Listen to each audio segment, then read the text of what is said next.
There was one flight attendant at 1R.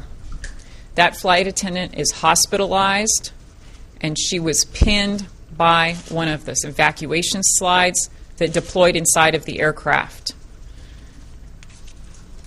There is one flight attendant at the 2R door.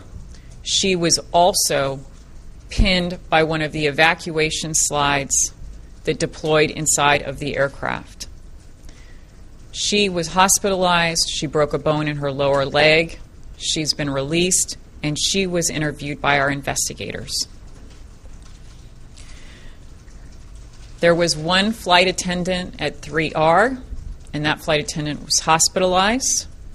And there are 4 flight attendants in the aft portion of the cabin near doors 4L and 4R.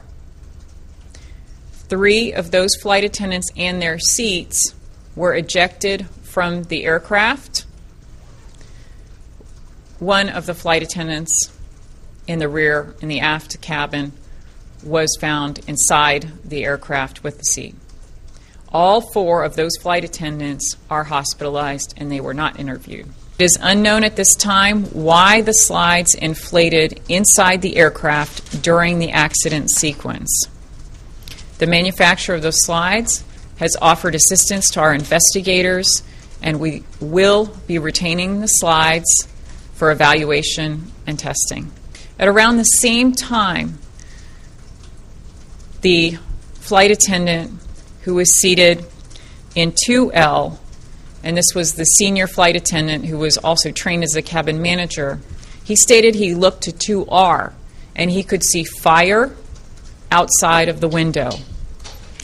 He sent the flight attendant who was sitting with him at 2L up to the front of the cabin to let them know that there was fire and that they needed to evacuate.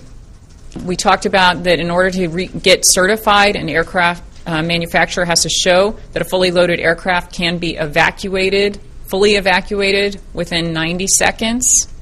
What we saw here was that the first doors and slides weren't opened for about 90 seconds.